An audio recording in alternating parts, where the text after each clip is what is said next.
in the city when we used to have De'Aaron and Tyrese Haliburton and even Davion. But now we have too many shooting guards and not enough forwards. These players got to get a move on. Like U-Haul. And I know. Scott Perry's moving slow. But he's got to move faster. What's the answer? Tank season. Tank season. You know what that means? Play the young guys only. And trade the whole team. Hurry up, Scott. Hurry up. Welcome back to the Kang Gang Pod. This is episode number I can't remember. But what I do remember is that the Kings lost last night to the Oklahoma City Thunder after leading almost the entire game. And then we just come out extremely flat in the second half to the Chicago Bulls, losing 126 to 113. We are currently on a 3-game losing streak. And it was Lavine and DeMar's homecoming. Lavine's first time playing in Chicago after getting traded during the Fox deal. And now the Bulls are 2-0 against the Kings after trading Lavine. Wow. What are your thoughts? Well, same stuff, different day. You know what I mean? It's can't defend the paint, can't defend the three. Some encouraging signs tonight, whereas Domas looked back in form. He's back. He's back. He's sniffing. He was sniffing the triple double. It was almost, he was more aggressive scoring, which is all I wanted to see. If you heard me on the last pod, Malik Monk has continued the scoring. Malik's been the brightest spot off the bench on both sides of the floor. So I would say Monk and Sabonis and Lavine were the bright spots of tonight. DeRozan didn't have a terrible game, but defensively, this team is awful. Terrible. We're traffic cones out there. We're traffic terrible. Cones. And I forgot the account on Twitter, but they said we have four shooting guards playing and a 5 who plays like a 5 on offense and a 4 on defense. So for those of you trying to keep track of that, he's essentially saying on defense we're playing 4 shooting guards and 1 power forward, which isn't going to win games at all. Yeah, in Chicago, they found a way to beat that. It was Vucevic, Patrick Williams, and I believe Matas Buzelis are all like 6'9", 6'10", and above. So we definitely struggled with that, but also it was just like a free lane to the basket most possessions. But, I mean, this is just what our team is going to be. And I think we just have to accept that offensively we're going to have a lot of fun moments, but defensively, there's too many lapses. It's going to be a cakewalk. Yeah. Shout out Bobby Gerald. Sorry to interrupt you. That was who said that tweet. That was a great tweet. It made us laugh. Great tweet. But yeah, like you said, Cree, too many lapses. Doug Christie said post game, successful teams know how to work through things and they're consistent for 4 quarters. We look great for 1 half or even 1 quarter or 2 quarters, but we have so many lapses and so many times during the game where we're watching and we're like, how are we giving Kevin Huerter a wide open 3 right now, and or just a catch and shoot 3? And we saw that with Austin Reeves. We saw that against the Thunder. We give so many easy 3-point shots and so many easy buckets that it's like it's hard to see our defense ever winning us a game. Our only chance of winning is, and I know that we held the Jazz to a low score, but let's be honest, they missed a lot of shots. So I wouldn't even say that was like an incredible defensive game, but it's hard to see this team win without having to put up 130, 140 points. You know what I mean? Yeah, it seems like that's going to be the recipe for success is if we just can outscore the other team and just not bank on our defense. But back on that topic, I think Malik Monk, he's been fantastic defensively. I think he's taken the biggest jump from last season to this season and how he's guarding on ball and even in the help. I've been very impressed by Malik Monk. And there was a point late in the game where, all game, Malik was just on it. The second Malik is in, he just instantly impacts with his energy. And then we didn't bring him into the 5-minute mark. And I'm like, this has been like the one bright spot of the game outside of Lavine scoring, but like this is the guy that you should have in. And Dennis Schroeder, he was struggling tonight. He was 2 for 9 from the field. He was getting people involved with 7 assists, but at a time like that where Malik is actually showing up on the defensive end too, like the offense was there, so you got to have a guy like him in too. So there's a lot of things with this game, but I have a stat for you that's pretty interesting. Going into tonight's game, the Kings were being outscored by 12.3 points per 100 possessions when Domas, Zach, and DeMar are on the court together. They're getting outscored? Outscored by 12.3 points. Yeah. And those are the guys, and that's like our most used lineup, them three together. Right. So, but yeah, back on the trend for the last two games, this is the first time we've had the same starting five with Dennis and Russell Westbrook sharing the court with Lavine, Sabonis, and DeMar.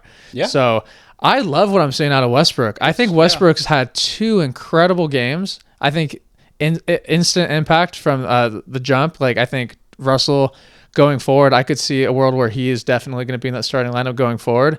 And honestly, I would like a maybe Westbrook, Monk, Lavine, DeRozan, Sabonis until Keegan gets back. What are your thoughts on that? I like that lineup for sure. And I told you during the game, Russ looked like our best on-ball defender. 3 steals again tonight. Monk had 2 steals. So it's looking like Monk and Russ are our best perimeter defenders. So throw them in the starting lineup. Let's try it out. Or close it, or at least close with it. Yeah, I was definitely curious too when he put Monk in so late, just because he was cooking an offense all game. And I know Doug's catching a lot of criticism, for him not being able to really read momentums of the games and do proper subs and call proper timeouts at the right time. So yeah, you want to see Monk there, especially if he's keeping us in the game with the scoring. It's kind of troubling that he got put in so late. And you just have to give it up for Malik for being a true professional, because he's just playing the role that's given to him. And I think he knows that he should be playing more minutes out there, and his minutes are way down from last season, and he's been executing his minutes perfectly. I know it's a short sample size, but these 5 games, I think Malik has been the ultimate true professional, but he's also been that biggest spark plug, which we know he can be, but I think we just need to utilize that a little bit more if we're trying to win games. We don't know what we're trying to do right now because I don't know. I hope the front office has a plan, right? And their plan is to build the value of these vets and trade them away at the deadline. I think we are doing. I mean, those vets are. I think all of them are playing great so far. Absolutely. Minus Sabonis' slow start, but he's partly injured too. Absolutely. I think DeRozan's having a great start, but Lavine is through the roof. That's the only thing keeping me going as a Kings fan this season. And I think a lot of people, they need to keep in mind, I know it's so hard to watch right now, but the hope is Scott Perry has a plan to sell these contracts that are very tradable at the deadline. I know Lavine, who's been our best asset so far, has a player option for next year, but DeMar has 1 year left, but the next year is partially guaranteed. So this is basically his last season left on his contract. So we have very tradable contracts. And I know we love Monk, but Monk is an asset where we can get a young guy in return that's really good, or a pick in return that's really good. So Kings fans, keep in mind, we knew going in this roster was screwed up, and the injuries of Neek and Keegan even emphasize that even more. But just realize, there should be a plan in place where we trade these young guys, and we're at least a team that's fun to watch. Well, we might not win games. I would love to see 48 minutes from Keegan Murray and Neek Clifford and whatever young guys we get from trading our assets. But it's hard to say this roster as currently constructed will be a top 8 seed. No, yeah. On the topic of you're just hoping that it's going to be a fun team to watch. I've been having an amazing time. I've been loving. Outside of this game, this was the one where that second half was just kind of humiliating. But the first 4 games, even though we only won 1 out of the 4, those games were very, very exciting. They are all within single digits each of those games. So this was that one where we were bound for a game like this where, and it was a second night of a back-to-back, which should be no excuse, but we have mostly vets on our team. Yeah. So, we haven't been getting blown out at all, but it's just for me, it's the fact that we lose games that we're supposed to win is so disheartening, and it's there's so many defensive lapses that we have, even though, we were in those games. There's so many defensive lapses that we could have just changed and got the win for those games. But yeah, I don't know. I'm not giving up hope on this roster, but I definitely am ready for a decision to be made on going one direction, whether it's fully going out for a play-in spot or going to tank for assets. I think when Keegan Murray got announced that he was going to be out 4 to 6 weeks, I think that kind of, at least for me, I was okay, with Keegan, I was okay, let's just go all in and see what we could accomplish. But without Keegan, we're playing with 4 guards out there with a hybrid of a 4-5 on defense. So, it's not an ideal situation. I think we are making the most of it. I think Doug is trying his best to kind of throw different lineups out there. You're not going to see many teams start with a 4-guard lineup like how we are. And, I think he's just willing to roll with what he's got. I mean, he's not really trying anything too crazy on the wing depth. I mean, well, I guess I take that back. He was playing a two-way guy, Dylan Cardwell, some pretty heavy minutes first game, and he's sprinkled them out. But I don't know. I think with this currently constructed roster and with the guys who we have injured, like Nick Clifford has been out for this week too, and I think without Keegan and Nick, like we just have to, try to build that value and build that cohesiveness with those. Because also like DeMar DeRozan and Zach Lavine, like you're not trying to lose with them. Like you just got to see what they could do. I mean, with what we got, and unfortunately, it's not resulting in wins, and it's probably not going to result in many wins. Like, look at the next month of November. My goodness, that's going to be the absolute gauntlet. But like you said, missing Keegan, that's our best defender right there. So that just changes our entire direction and dynamic when he's not on the court. It changes everything. Yeah, but you just hope that the team defense picks up and like, oh, for sure. You know what I mean? And it's like, obviously these guys individually aren't great defenders, but Dennis Schroeder has not been that pesky defender that we signed him to be so far.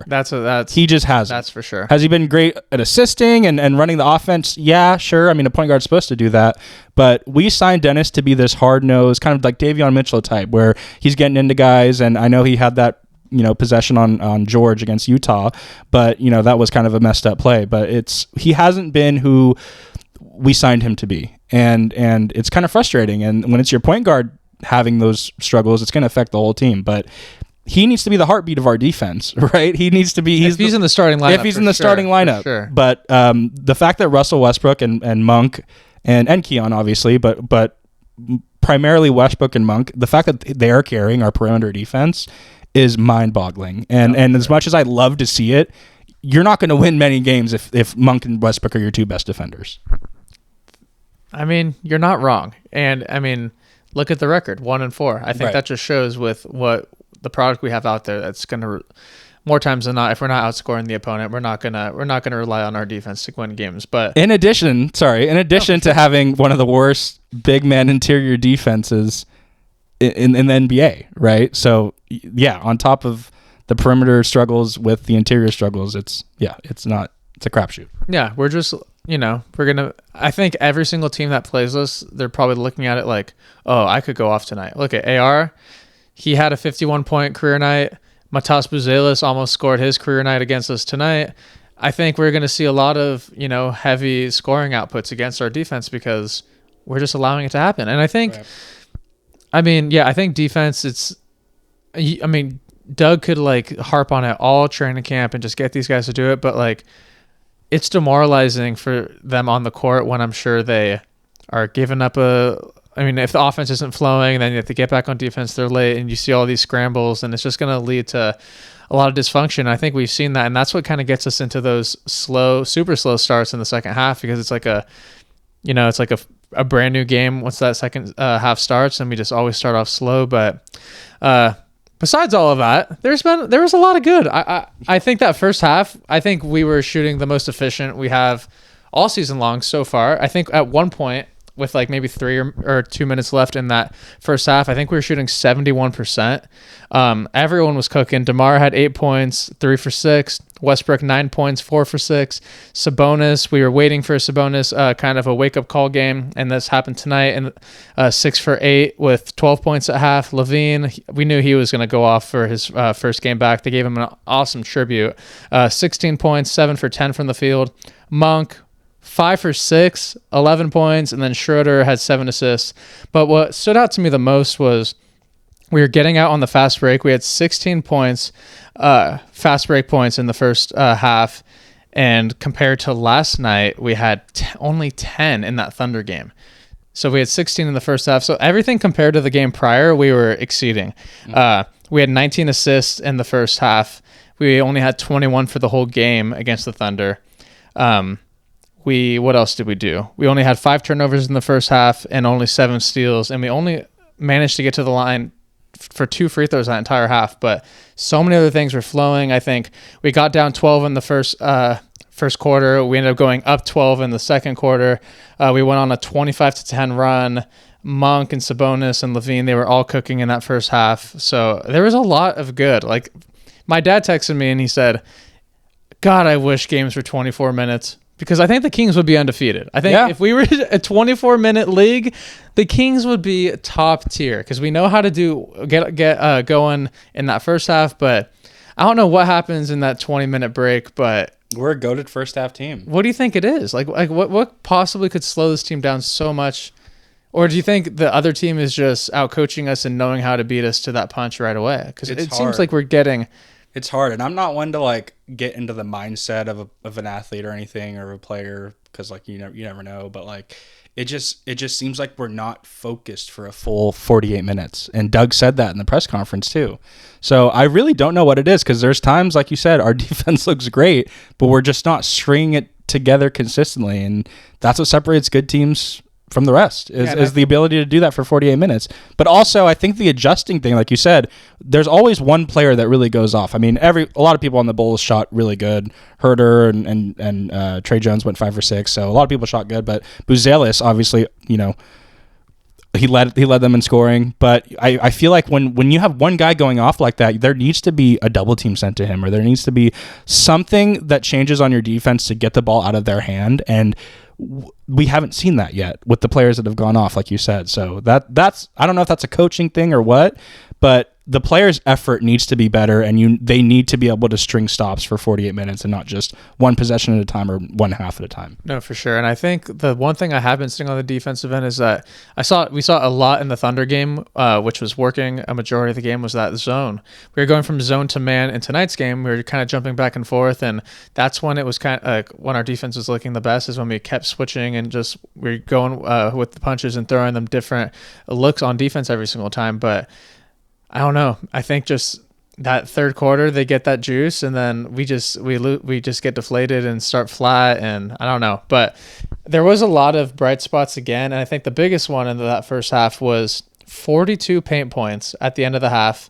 And in comparison to the Thunder game, we only had 34 in the whole game. So we outscored by 8 in the paint points in the first half, but then on the contrary, the Bulls were cooking us from inside the paint. They outscored us 39-27 in the third quarter, but I think 26 of those 39 points were all in the paint. Mm-hmm. So it's just this back and forth battle. I know we're never going to be good at defending the paint, but maybe we could be the ones to make the dent there. But then we ended up being outscored in the paint this game as well. So it's like, I don't know. It's just one of those things where we just have to cook on offense, and I think that's our only hope for the season is just kind of rooting for Lavine to continue scoring 30 points. He's done it 4 out of 5 times now. Mm-hmm. But yeah, besides that, there's a lot to critique. But first half, we're looking phenomenal. Yeah, except for the last 2 minutes, we need to figure out how to close quarters better, because I think that will put us in. I think also to start that third quarter, it wouldn't have gone the way it did if we closed. We ended the second quarter awful. They went on a 9-0 run, and then they continued it. I think at one point it was a 22-2 run from that 9-0 run at the end of the second all the way to that point in the third. Well, 22-2. Right, and you know what not having a good paint defense does when you're a team that's not making 3-point shots, what do? You go for easy shots. You try to get to the rim. You try to get free throws. So when you're a team that doesn't have a good interior defense like the Kings, it's so easy to let a team struggling shooting get back into games, because they're able to just drive whenever they want to, essentially. So I don't think it's a coincidence that you see these teams go on these crazy runs when they're able to, like with the Thunder, they weren't making their shots at first, right? Even though they were getting great looks, they were not going down. What'd they do? Get to the paint. Caruso's getting steals. Hartenstein's getting, some little floaters, and Shea's obviously doing what he did. But yeah, teams go at us knowing that there's no presence under the basket. There's none whatsoever. And if Sabonis is aggressive, they're calling fouls on him because he struggles with defending without fouling. And some of them are right? He's a little bit like undersized for your typical 5. So yeah, if you're a team game planning against us, we're pretty easy to game plan against. No, for sure. And it's like the Bulls and Thunder, like in both of those games, they weren't like torching us from the 3-point line. Honestly, we haven't gotten torched from the 3-point line yet this season. Whereas last season we were giving up 23 3-pointers made in a game like almost every night. Yeah. Well, when you're scoring so easy in the paint, there's no need to. Yeah. So it's like, there's no need to shoot threes. They only had 14 both games. Bulls and Thunder 14 threes on us. That's what 42 points. That's nothing. Mm-hmm. But they ended up scoring 126, where most of those points are in the paint. So right. Yeah, like that's the biggest struggle, is because obviously we struggle with defending the three as well, and we're not getting torched there. Our perimeter defense hasn't been awful. No, yeah. Compared to past years. Oh, I know. Like normally it's like wide open three after wide open three, but I think we've been getting a good chunk, because a lot of these open shots aren't falling for both of these teams. Mm-hmm. But I mean, if you're only going to allow 42 points from the 3-point line, like that's not bad. Mm-hmm. Like 14 isn't going to kill you. But in like the past, like we'd see like, oh, the Celtics had 20. I think they had 29 against us last year, or 25. I mean, they did break the record. I don't think it was against us, but they had a ton of threes. But 14 isn't that bad. It's clearly not protect. I mean, it's the inside game too, which we only have one guy out there who's not the best at that job, anyways. Right. So, with that recipe, it kind of makes me miss Jonas a little bit. It makes me miss Jonas a lot. It makes me miss Jonas. I mean, and Dario's not even getting any run, so right, and you're not even going to see if like, oh, is that even a comparable trade? Well, obviously Denver knew what they're getting in Jonas for sure. Saric was kind of just the salary dump filler, so we're like, oh, let's see what he could do. But even with Keegan out, he's not getting much run. Yeah. So yeah, watching these games so far makes me very much miss Jonas Valanciunas. I think it makes me miss Keegan Murray just that much, and I think that's what he used as his leverage in signing the contract, because look how valuable he is. Yeah, he saves Domas's butt a lot on the defensive end. He could rebound, he could defend the best player, and we miss him. I mean, like I think it would be a much different 5-game start if we had Keegan out there. Maybe we would have won at least one more, but yeah. I think Keegan Murray, like what he produces is invaluable. It's going to be so nice to see him play 40 minutes once we trade everybody. It's going to be so nice. Him and Neek playing 40 minutes. Sign me up. Sign me up. I love that. I'm definitely not like. Someone left this I don't know if you saw it. He left a very, very, very lengthy comment on the last video. It was probably like 2 chapters of a novel. You should read it. It was actually like, wow. But then it made me think like he was basically saying like that Kings fans and us, maybe we shouldn't like harp too much on the bad, which I mean, we do talk about what we see in the game, and it's hard not to talk about those things. But I think overall, we're looking at it from a perspective that we know what this team is. We know what this roster is. Yeah, are we going to talk about when there's defensive mistakes and defensive lapses out there? Of course. Are we going to talk about the poor roster construction that's on the court at all times? Yeah, we have to talk about it. But I think as a whole, we know what is on the horizon. Like, say there was no game plan ahead, like, oh my gosh, like we're in like scramble mode and we don't know what this roster is. But I think if you look at the contracts, if you look at the age of these guys, like I think we all know the inevitable is bound to happen. Just wait until the gauntlet. I mean, Johnny, can you pull up that gauntlet of November? Because that November schedule, there's not going to be many wins in there, and that's not a knock on our team. That's just how good the NBA is right now. So yeah. Let me pull it up. So once we get to there, then it's going to be the ultimate. The ultimate decision will be made of what the direction is. And by that point, like Keegan's probably not going to come back till after that. Yeah. And say like it goes bad, how a lot of people and a lot of NBA fans around the world are anticipating, then by that point, it's going to be like Keegan's not going to, I mean, I don't think he's going to will us back to an even record by that point. I mean, I don't know, but just looking at how good these Western Conference matchups are that Johnny's about to read. Start with Milwaukee. Start there. That's on Saturday. So Saturday we got Milwaukee. On the 3rd we got Denver. On the 5th we got Golden State. 7th we got OKC. 9th we got Minnesota. On the 11th we got Denver. Okay, let's stop there. That's 5 Western Conference matchups and then the Bucks. All of those teams Johnny just listed: Denver, Minnesota, and Golden State, and the Thunder. Oof. And by the way, that Thunder game, they don't have their Robin and Jalen Williams still, and they didn't play Chet against us.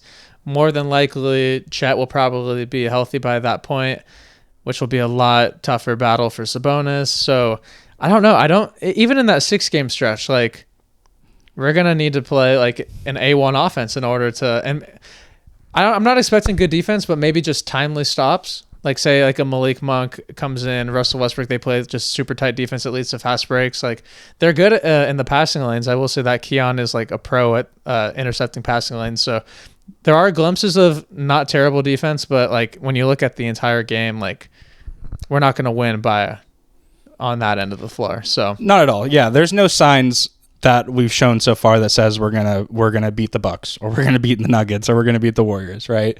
We lost to a Luka and LeBron-less Laker team. We blew a lead against OKC, right? But we gave them a lot of open shots, and they didn't open that. So nothing we've seen so far says we're going to win any of these next coming matchups. But we haven't gotten blown out yet. So that brings my point where we have to show these defensive stands and these good defensive possessions for 48 minutes for a full game effort, and I think we just keep losing.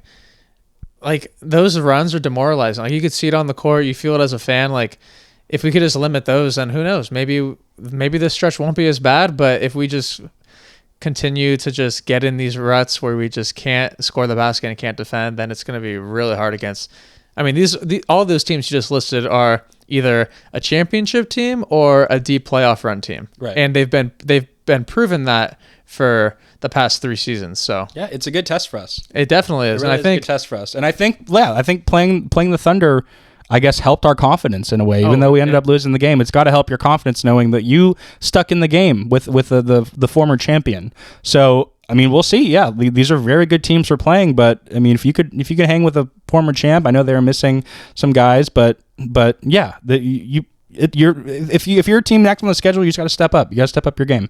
No, yeah, I'm not expecting many wins in this month of November, but if we do win, it's not going to be the biggest shock because anyone could beat anyone. Right. Like we've seen it time and time again. Like look at Chicago. They're 4-0. Mm-hmm.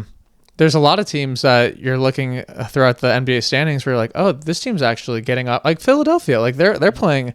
They haven't lost the game yet either, I don't think. So like there's a lot of teams that are actually surprising, and the teams that you thought were going to be better, like Orlando and Atlanta, they're actually not playing too good right now. So obviously it's early. We're 5 games in, but in this 5-game sample size, and you try to project that into November, I don't know.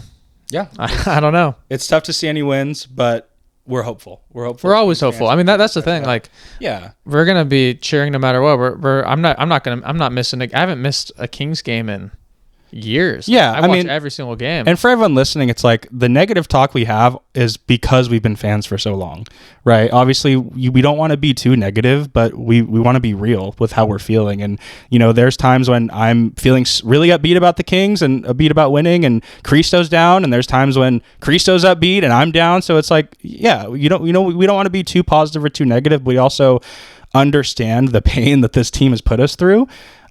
So when you see laziness on defense and defensive lapses and struggling to be consistent for 48 minutes and struggling with turnovers, it's hard not to feel negative about that, right? Because those are all things that as a professional athlete, you should be able to do, right? You should be able to give effort. You should be able to not make these lapses and everything like that. So if you're listening to this podcast, you're going to get both sides. You're going to get us when we're positive, but you're going to hear the Kings get called out for doing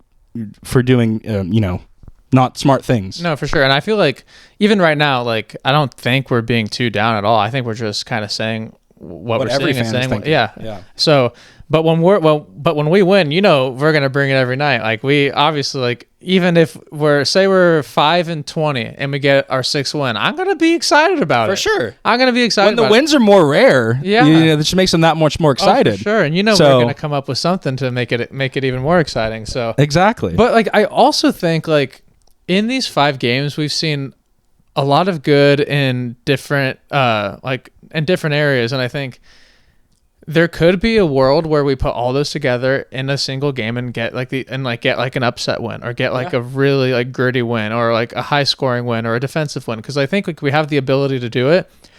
But like I think just the storyline is like, how do you do it for an entire game? How do you find the right lineups? How do you find and I think obviously this is Doug's first time like as the head coach making all the calls, and I think we're not going to see greatness right away, and I think I don't know if we're going to see it at all this season, but I think like this is good for for Doug to see all of these different hardships early on, because I think I think we're all rooting for Doug, and I think we all want to see him succeed. So I think going through all of this now, it's going to make him a better coach as we go forward. Completely agree. And I think this game Saturday against Milwaukee, I'm going to be that potentially could be the game where everything clicks. We now have kind of in the Thunder game. So we find ways to make it click, but then we go into our bad habits again. I think that's what Doug is probably telling the team is look at how good we've been playing. Yeah. But if we could just string it together and get on each other on defensive lapses, just I think it's a team. Obviously it has to be a team thing. One guy needs to lift up the whole team after a bad possession, and I think Doug could probably do a bit better of calling timeouts before they go on a run and all of that. But yeah, if we had an aggressive Sabonis against that Thunder game, we easily could have won. Oh, for easily. Sure. For sure. So the fact that Sabonis is finally coming along, he looks like his old self again, being aggressive, going at Vucevic. Saturday might be the game where it all clicks. But I'm really curious to see the defensive game plan for Giannis, because there needs to be a game plan, because right now you can drive an Amazon truck through our paint, right? So I'm curious to see what Doug or Bobby have written up for Giannis on Saturday, whether it's a forced double or whether it's let him shoot, because he's been hitting his shots lately, his mid-range turnarounds. He won Player of the Week first week of the NBA, so he's been on. Pull up the numbers. He's been on an absolute tear. Yeah. I know you probably saw this, but the Bucks played the Knicks last night, and there was all this talk about when Giannis potentially talked about maybe going to the Knicks this season, and he kind of shut all that down, but he backed it up with this game. The Bucks probably weren't favored to beat the Knicks, and they did. And Giannis, I think he probably had high 30s again, but the Knicks have a pretty solid defense. So imagine against us, what are we going to throw at him? Off the top of my head, I'm I guess a bonus maybe, but there's Miles Turner out there, so it's are you going to put DeRozan or Lavine on Giannis? There's no way you're going to do that. So it's going to have to be a team effort to try and stop him. I would assume we're going to throw doubles at him and make all the others beat us. Are we going to have a Eubanks Sabonis lineup? We might see, because Eubanks isn't. I feel like Eubanks can guard Turner from the 3-point spot. Eubanks is quick enough too, for sure. So maybe we go the double big going into that next game. Or Cardwell. I think if we just continue to play fast, I think offensively we could outpace Milwaukee, but stopping such a threat and Giannis Antetokounmpo, it's impossible. Oof. It's impossible. But I'm just curious. I'm just curious to see what we throw at him, because there's no way. It's got to be something that Doug draws up. I could see us going zone too, maybe trying to zone and maybe forcing Giannis to shoot threes. 1-3-1 maybe. I could see that. So I think we're going to throw different defensive schemes at him, but I think. Do you think he's going over 40 against us? I think under 50 would be an accomplishment. Under 50? Okay. And but he could score 50 on any team. So right. If we could get him under 50, I don't know. I don't want to think about it. I'm worried about? I don't even want to think about what he's going to do. That's who I'm worried about. Yeah, he's a sniper. AJ Green is a freaking sniper. He's a sniper. They all got Gary Trent Jr. is having a great year as well. Ryan Rollins. All those guys are playing good. Ryan Rollins is having one of those surprises year. too. I didn't think we were expecting Milwaukee to be too much of a threat. Kuzma's been an afterthought so far. He's just they don't even need him. I know, they have so many good players. Good in that next game too. So it's they're all gelling. They're all kind of buying into, because the East is wide open. So I think Milwaukee still has a chance to kind of finish in top 5, top 4 territory. Yeah, and they're in win now mode because of Giannis. They have to be. So obviously that Saturday game is going to be tough. I think the best thing going into that game is that we have Thursday and Friday off. Mm-hmm. So I think that's huge, because we need as much rest as possible when our average age of our team is getting up there. But in tonight's game, that 27 points coming from fast breaks, I think that was huge. I if we could build off that Thunder game, we only had 10 fast break points. We bumped that up to 27. So the Kings are at their best when they're playing fast. I think it just leads to so much easy buckets and gets everyone involved. So I think if we implement that with, I don't know how we're going to stop everyone else on that team, but if we could just find a way to play fast, even off of a made basket, Indiana is the prime example of figuring out how to play fast, even on made baskets. They push the pace at all costs. And I feel like we haven't done that at all off of a made basket, but we have done off of misses. But I think if we could just get into that mindset, I think we could Yeah. catch some teams sleeping, because I think every team going in, they're like, oh, we're way bigger than this team. Like by a landslide. Like I think we're the smaller matchup every single night, but I think the only way to bring that to our advantage is by playing fast. And we know we could do it. Yeah, we just got to commit. We can force turnovers too, right? We won the turnover battle tonight against Chicago, so we can force turnovers, and that goes in hand with playing fast. If we play fast, hit our threes, hit our shots, and then make the other team play fast when they don't necessarily want to and force turnovers, that's the key to winning a game. For sure. And I really like Westbrook in that starting lineup. I think he brings just that different edge. DeRozan finished with 19, Westbrook 12, Sabonis 18, 11, and 6. Like you said, just sniffing on that first triple-double of the season. Yep. Lavine, he's just been our bright spot of the year. 4 out of the 5 games, 30 points. Malik Monk, 15 points. But the biggest thing about Monk was the plus 17. He was by far the plus-minus merchant of the game, because Dennis Schroeder, 5 points, 2 for 9, 7 assists. Again, we would have loved to see it a little bit more Monk, so maybe we'll see him. Maybe we'll see him more. I think obviously it's a lot easier to make those adjustments after you watch all the film and check, have your analytics guys look at everything. But yeah, who knows? Maybe we'll see our 4th new starting lineup of the season with maybe a Monk for Schroeder type of thing. Monk's playing like he wants to be the starter. Monk he's playing like he's telling the coaching staff, "There's no way you can't start me," and they already threw Westbrook in there, so. Let's do it. Let's do a Monk and Westbrook starting lineup. I'm ready for.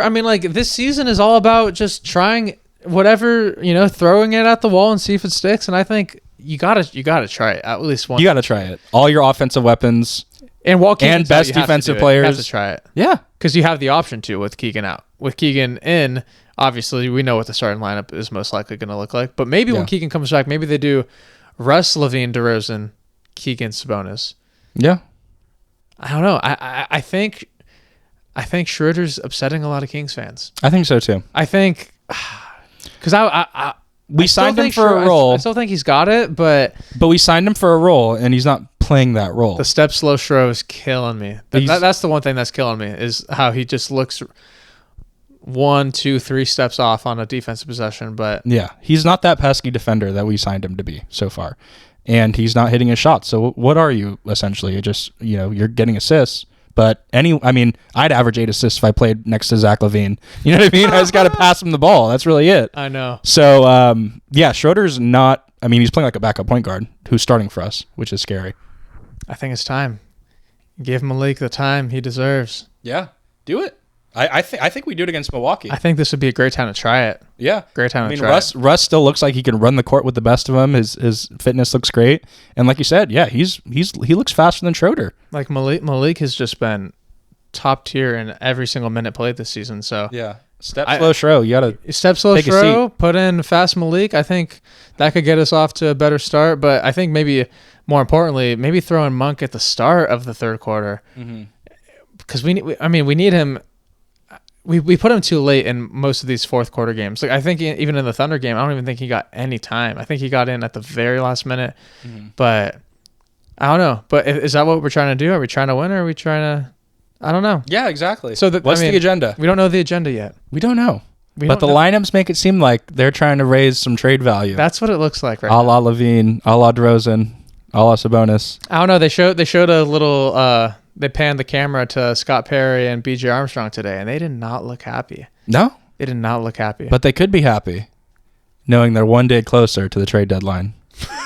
And that's when teams are going to be calling. And you know what's crazy? Like this, we're obviously 1-4, but these guys that are projected top 3, my God. Yeah.